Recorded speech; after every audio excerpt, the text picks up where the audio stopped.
Bertrand with Cardboard Connection Radio, part of cardboardconnection.com. I'm Doug Cataldo, also from Cardboard Connection Radio, and our website is www.cardboardconnection.com. Now, how did you guys get started in the business?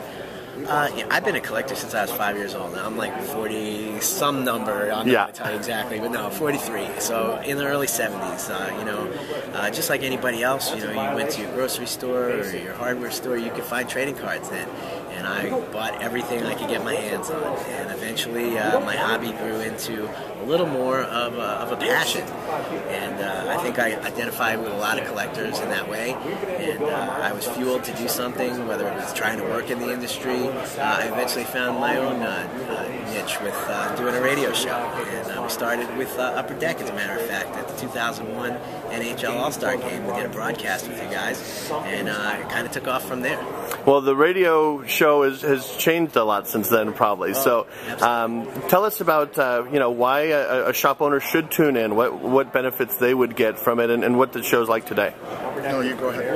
Well, listen, our whole goal as collectors and as people in this industry, we feel like there's a service that we have to help each other. And we look at ourselves as kind of a community, whether it's through our show or our website or our forums and networking with other people in the industry, that it's kind of like one big family. We all have the same goals, we all have the same kind of curiosities and the same wants and needs. They might be on a different level, because somebody might like to be a set builder, but somebody also might like high-end, different prices, different ranges, but in the end it's always the same.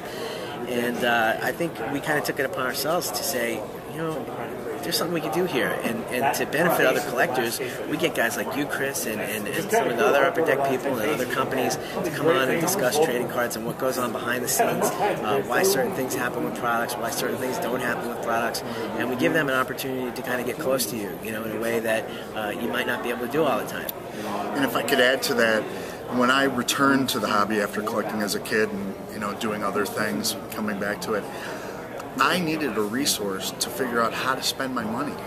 I don't have an infinite supply, but there certainly are an infinite supply of products I could buy. And what we try to do is provide an objective, unbiased review of products and other information. We provide the pros and cons and where the value's at, and what that entails is allowing a collector to make an informed purchasing decision, which immediately translates back to the purchase they're going to make at a hobby shop. Well, one of the great things that I like about coming on the show is we talk about products that are a bit off in the distance. And for hobby shops, a new hobby shop in particular, it's very hard for them to know what's the right product to buy, how much should I buy. How do you guys help with regard to helping them understand that information? Well, I think, we love to ask you questions, and because we're as curious as anybody else to know the answers to those questions. So when you guys come up and you wow us with the title of a new product, and we say, that was either done in a really grand fashion before, or it's something brand new that we don't know about, we want to get that information as quickly as they do. And like I said, we took it upon ourselves to try and find a way to fuel that information back to the collector as fast as possible. And our show gives them live interaction with you guys. So when you drop a bomb like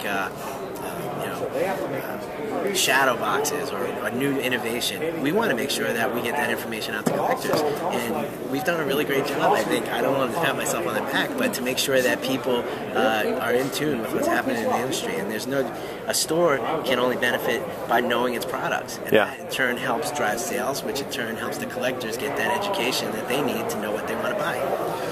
One of the things that makes a hobby shop so unique is that you're wearing many different hats as an owner. And it's hard sometimes to stay on track and on top of what all's coming out in the marketplace. By playing a radio show in the background of your store while you're doing inventory and everything else anyway, and you hear about future products coming up, you can kind of get an idea of, wait a second, I just bought 10 cases of X, but I need to keep planning on because I heard these guys talking about this great product. That's one of the ways that can help. Hands down. That's great. And the best thing is now, it has evolved, because we used to travel around with these big cases and giant pieces of equipment, and we'd have to lug it everywhere. And now with that, social media and the internet, it's become so easy to deliver that content on almost a daily basis. We're actually going to be expanding, so there's going to be more information. And the best thing we hear, you get a feedback, you have a collector walk up because, I was on a train the other day and I turned my phone on and I just listened to the show, drowned out all the noise in the background, and it was a great end to my day. Or another guy, I carry this player in my car and I plug it in my car and it hooks up to iTunes and I download your show and I listen to it on my drive into work. So when I get stuck in traffic, I can learn all about the hobby. That's great. Now, obviously the radio show is part of a bigger entity in Cardboard Connection. So Cardboard Connection, I know, started, basically for collectors, but there's some great valuable information that a hobby shop can have by being a part of that community. Talk to me about that. Absolutely. The owner of the site, Mike Smith, has done an awesome job of providing rich content in a timely fashion in a multimedia format. Whether it's video, radio, the forums, or simply, website content. However a collector or store owner wants to get information, it's available on cardboardconnection.com. If you want to take the pulse of what collectors are thinking about a product before you purchase it, you can get that information from the forums. If you need, to get information about it from the sell sheet and the opinion of an experienced professional who's seen lots of products, one of our editors or writers, that information is available to you there as well. And just to add to that, it's a brilliant place to go make a trade. If you're looking for a specific card and you can't get it out of a pack, you can't find it on the internet, you can go to the forums and put a request in, and I would say probably 8 out of 10, 9 out of 10 times somebody's going to have that card and you're going to be able to make a deal and finish a collection. I mean, it doesn't get better than that. That's like I said, it's one big happy family. You just got to find the right family member to finish your transaction. Think of the good rapport that's developed, that if you're a store owner and can't necessarily help that collector find that specific card right then and there, but you have a resource you can turn to them, you're building good PR within your customer base. Absolutely.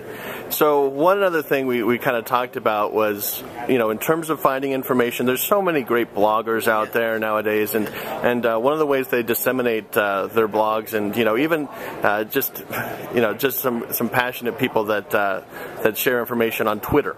It's blowing up. It's revolutionized the hobby and everything else. So talk a little bit about maybe the little things like the collect hashtag and how a shop can find information on Twitter that's valuable to them. No doubt. I mean, if you have a Twitter handle, make it apparent. Let people know that you're a collector and use those hashtags, whether it's the hobby or collect or show us your hits or show me your hits. There's a whole bunch of them out there. Definitely start following those and create a list within Twitter that follows those hashtags, and you'll see the immediate pulse of this industry. But the really good thing is that all the manufacturers, all of them, have made themselves available on Twitter. So their information is being put out almost 24/7. Because with software like Hootsuite and things like that, you can schedule tweets. So you guys don't even need to be in the office, and you can still be putting information out, and you'll still be getting it. So it's unreal. Not only that, but a lot of retailers want real-time information, and they have a question, and getting on the phone sometimes you get into voicemail, phone tag, and all that. We've found that the industry, and Upper Deck in particular, you guys answer your tweets. If someone DMs you a question, especially if it's coming from a retailer, chances are it's going to get answered. Yeah. And on top of that, if you're looking for pricing on some cards in your store, and maybe it might not be available in a book, or it might not be available in another outlet, there's so many guys that are selling in real time, whether it's check out my cards or eBay, that real time pricing is available there, and it's that to me is like one of the most valuable resources you can possibly get. You can click on it, see the card, get a price of what it actually sold for just now. I mean, that helps. It's an immensely powerful tool. Great. Thanks so much, you guys. Absolutely. It's cardboardconnection.com.